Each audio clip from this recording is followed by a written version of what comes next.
3 cards for your energies in play today, Sunday, March 15th. This is the Morgan Greer deck, first card. The Hermit reversed. The Hermit is one of those cards that is not what it appears to be on the surface. Somebody was asking me the other day if there are quote-unquote bad cards.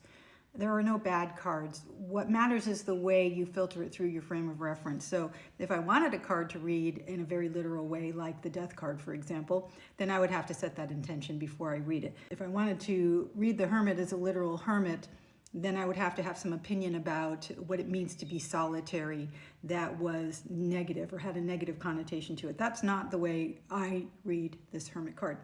So the Hermit is about personal sovereignty and very selective interaction with the world. The Hermit chooses only what is important to him or her when he or she chooses to engage. So it's very much a card that reflects the inner wealth of the person that's being drawn for. You have everything you need and you understand that you contain all of those things in your divine being. It's not something you need to seek from the outside world. So I just want to clarify here because these cards can be really confusing. We would traditionally, in American culture anyway, associate being a hermit, quote unquote, with being kind of like antisocial, a little bit pathological. That's not the way I see it at all. I think being a hermit is one of the highest achievements of the spiritual path. Having said all that, this card is reversed. So there comes a point where if you embrace the Hermit card as a sort of identity, it can become a little dysfunctional for you. So this upside down nature here tells me that it could have something to do with a withdrawal from interaction that's not healthy. Sometimes we're in resentment to the world or something like that.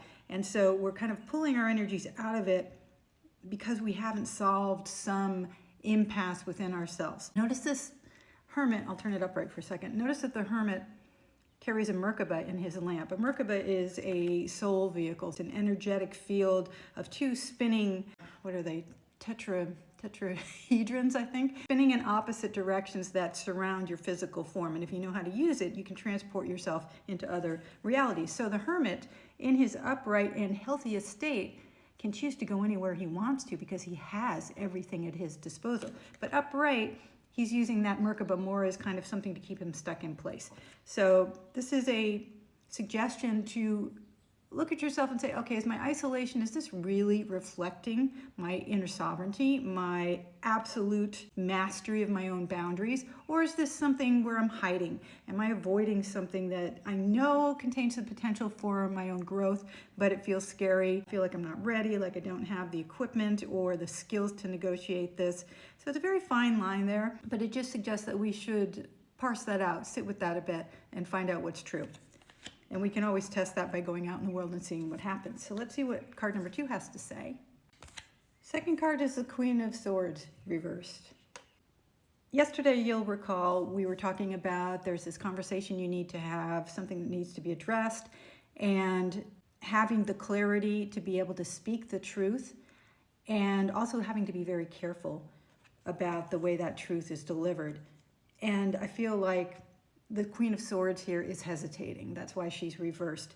She has the truth. She is totally sovereign with that. But maybe I scared you yesterday when I said that. It feels like there's a contraction happening here, that there's a hesitancy to step out, to come out of your hermit stance and really go forth and confront the thing that needs to be addressed or the conversation that needs to be conducted. Important to realize that this queen is surrounded by lushness, flowers blooming, there's clear sky behind her, suggestions of abundance everywhere. But let me call your attention to her thorny crown, because I think she's got a bit of a sharp intellect here. So maybe that's true for you. Maybe what is holding you back from having this conversation is your awareness that you can speak too harshly at times, especially when you're kind of fired up because you know the truth that you contain is a powerful one and it really needs to be out there. So if you're hesitating because you feel like that delivery is going to be poorly received or it's going to cause some kind of damage, know that that is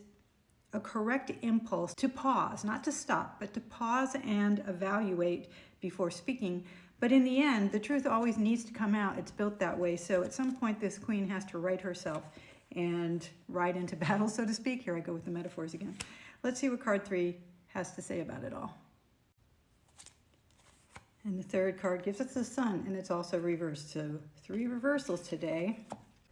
Well, it seems to me the message couldn't be any more clear with this one. You're just delaying your own happiness to the extent that you are avoiding this conversation, this interaction, or confronting this issue, situation, whatever it happens to be for you. The sun is kind of the unification of everything. Know that the sun contains everything required for life on this planet, and it shines it without fail forever, well, almost forever, and without asking anything in return. There's that beautiful poem by, I think it's Kabir. If it's not Kabir, it's Hafiz. I always get those two mixed up. But he wrote, "Even after all this time, the sun never says you owe me."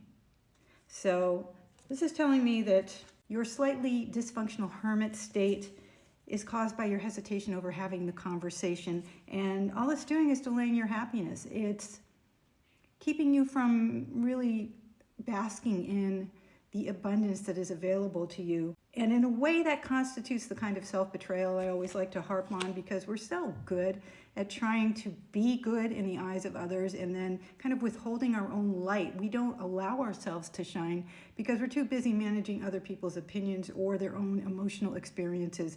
And if you grew up in a traumatic situation of any kind, you know exactly what I'm talking about. Those of us with CPTSD and so on.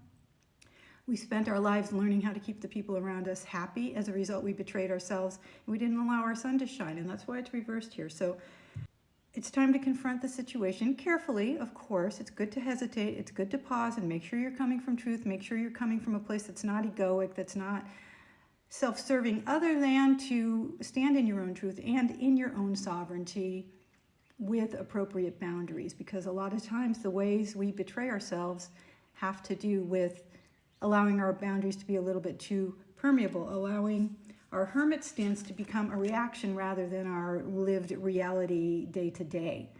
And again, hermit not meaning bad, not meaning isolated from society, just meaning that we're selective about how we interact. And we do it on our terms, not on the ways that we have been taught are expected, not kind of living the lies that other people have seeded in narratives around us.